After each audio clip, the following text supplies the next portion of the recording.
نحمدہ و نصلی علی رسولہ الکریم۔ ناظرین، رحمت عالم صلی اللہ علیہ وسلم کا انداز نصیحت انتہائی حکیمانہ اور مشفقانہ ہوتا تھا۔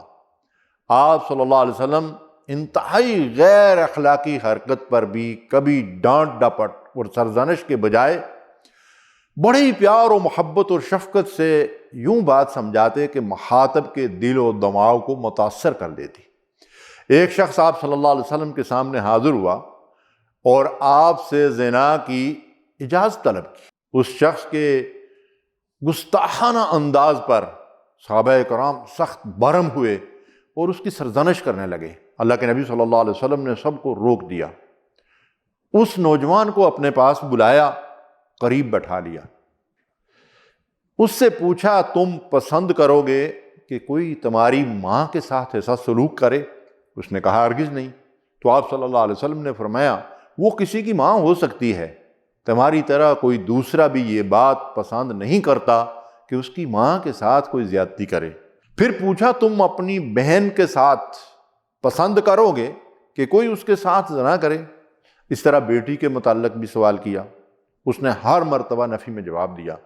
آپ صلی اللہ علیہ وسلم نے اپنا دست مبارک اس کے سینے پہ رکھا، نبوت نے اس کے دل و دماغ کو نور ہدایت سے منور کر دیا۔ آپ صلی اللہ علیہ وسلم نے اس کے لیے دعا فرمائی اور وہ توبہ کر کے وہاں سے رخصت ہوا۔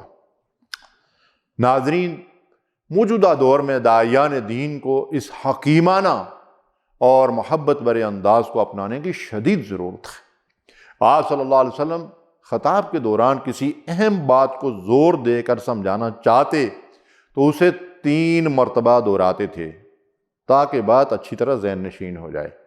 چھوٹوں پر شفقت کی جو تعلیم آپ صلی اللہ علیہ وسلم نے دی، اس کا بہترین نمونہ آپ صلی اللہ علیہ وسلم کا طرز عمل ہے۔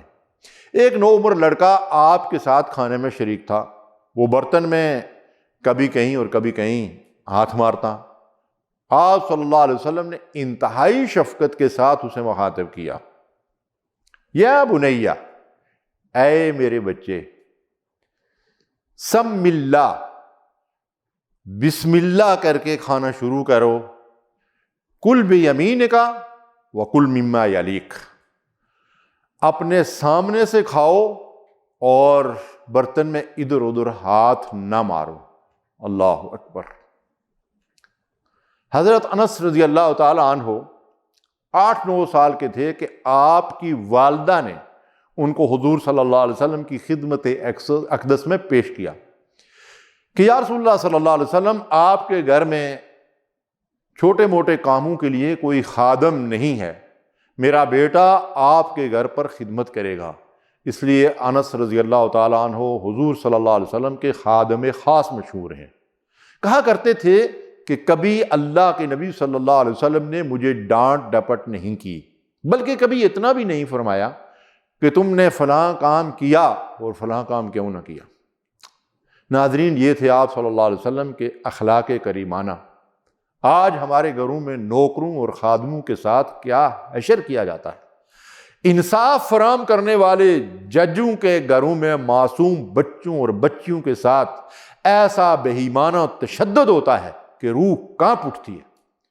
مسلمان ہونا تو دور کی بات ہے، ہم تو انسان کہلانے کے بھی حقدار نہیں لگتے۔ راستہ چلتے ہوئے آپ صلی اللہ علیہ وسلم چھوٹے بچوں کے پاس رک جاتے، ان کو کھیلتا دیکھ کر خوش ہوتے اور آگے بڑھ کر ان کو خود سلام میں پیل فرماتے۔ حضرت خدیجہ رضی اللہ تعالی عنہا سے نکاح کے بعد انہوں نے اپنے خادم خاص حضرت زید بن حارث رضی اللہ تعالی عنہ کو آپ صلی اللہ علیہ وسلم کی خدمت میں ہدیہ کر دیا۔ آپ نے ان کو آزاد کر کے اپنا منہ بولا بیٹا بنا لیا۔ لوگ ان کو زید بن محمد کہا کرتے تھے۔ ان کو بچپن میں ڈاکوؤں نے اغوا کر کے یمن سے لا کر مکے میں بیچ ڈالا تھا۔ حضرت خدیجہ رضی اللہ تعالی عنہا نے ان کو خرید لیا تھا۔ وہ رسول اللہ صلی اللہ علیہ وسلم کے حسن سلوک سے اس قدر متاثر ہوئے کہ ان کے والد اور چچا یمن سے مکہ تشریف لائے۔ آپ صلی اللہ علیہ وسلم کی خدمت اقدس میں حاضر ہو کر عرض کیا، یہ زید ہمارا بیٹا ہے، آپ جو بھی معاوضہ لینا چاہیں ہم ادا کریں گے، اسے ہمارے ساتھ جانے کی اجازت دے دیجیے۔ آپ صلی اللہ علیہ وسلم نے زید کو بلایا، اس نے تصدیق کی کہ یہ میرے والد محترم ہیں اور یہ میرے چچا جان ہیں۔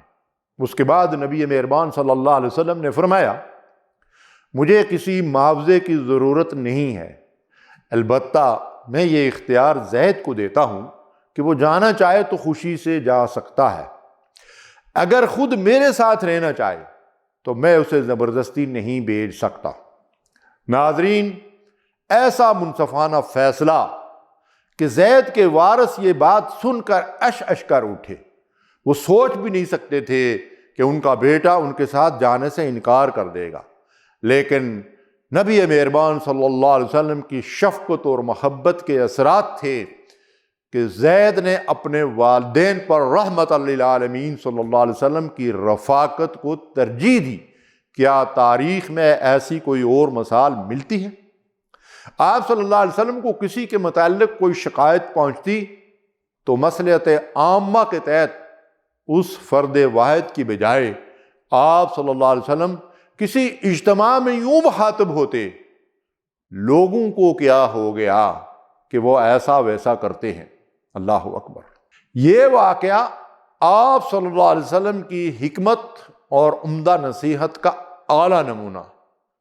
اللہم صلی علی محمد وعلی آل محمد۔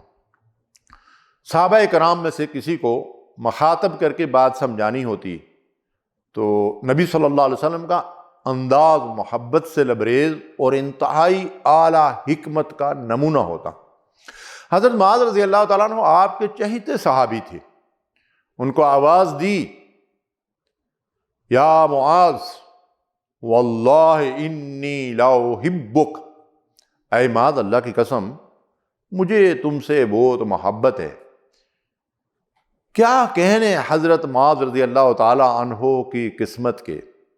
حضرت معاذ رضی اللہ تعالیٰ عنہ نے جواب دیا، یا رسول اللہ صلی اللہ علیہ وسلم میرے ماں باپ آپ پر قربان، اللہ کی قسم مجھے بھی آپ سے بے پناہ محبت ہے۔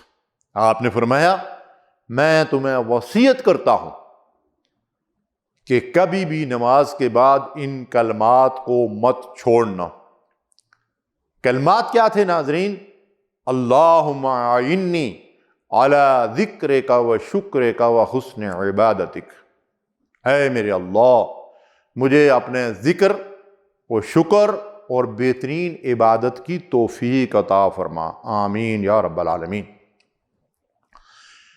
ہمیں بھی چاہیے کہ ہر نماز کے بعد ان کلمات کو زبانی یاد کر لیں اور یہ معمول بنا لیں کہ یہ رسول اللہ صلی اللہ علیہ وسلم نے حضرت معاذ کے ذریعے سے ہمیں تحفہ دیا ہے، اور ان کلمات کو ہمیشہ پڑھا کریں۔ ایک دیہاتی شخص مسجد میں آیا اور مسجد کے صحن میں ایک طرف پیشاب کرنے لگا۔ صحابہ کرام برہم ہوئے۔ اللہ کے نبی صلی اللہ علیہ وسلم نے سب کو روک دیا، فرمایا اسے اپنی حاجت پوری کرنے دو۔ اس کے بعد اسے اپنے پاس بلایا، اسے مسجد کے مقام اور احترام کی تعلیم دی، کوئی ڈانٹ ڈپٹ یا سرزنش نہیں کی۔ اس کے بعد صحابہ کرام سے فرمایا ان سنگریزوں پر، کیونکہ اس وقت کی جو مسجد تھی اس میں صحن میں سنگریزے پڑے ہوئے تھے، تو فرمایا ان سنگریزوں پر پانی بہا دو، وہ جگہ پاک ہو جائے گی۔ ناظرین، انتہائی گستاخانہ غلطی پر بھی آپ صلی اللہ علیہ وسلم کیسی مہر و محبت کا اظہار فرماتے۔ ایک اور واقعہ عرض کر کے بات کو سمیٹتے ہیں۔ ایک شخص آپ کی خدمت اقدس میں حاضر ہوا، عرض کیا یا رسول اللہ صلی اللہ علیہ وسلم بہت سے گناہوں کی چاٹ لگی ہوئی ہے، زنا، شراب اور جھوٹ وغیرہ کا ذکر کر کے کہا کوئی ایک گناہ چھوڑنے کا وعدہ کر سکتا ہوں۔ آپ صلی اللہ علیہ وسلم کی عادت مبارکہ تھی کہ کبھی بھی کسی انسان کے سامنے ایک ساتھ بہت سارے مطالبات نہیں رکھتے تھے۔ آپ نے فرمایا وعدہ کرو کہ جھوٹ نہیں بولو گے۔ نوجوان عہد کر کے چلا گیا، اور عربوں کی یہ خصوصیت ہے کہ وہ وعدے کے بڑے پکے ہوتے ہیں۔ چند دنوں کے بعد حاضر ہوا، یا رسول اللہ صلی اللہ علیہ وسلم جھوٹ چھوڑ دیا تو باقی گناہ بھی خود بخود چھوٹ گئے۔ یا اللہ میرے سمیت آج کے تمام داعیان حق کو اس اسوہ رسول صلی اللہ علیہ وسلم کی پیروی کی توفیق عطا فرما، آمین یا رب العالمین۔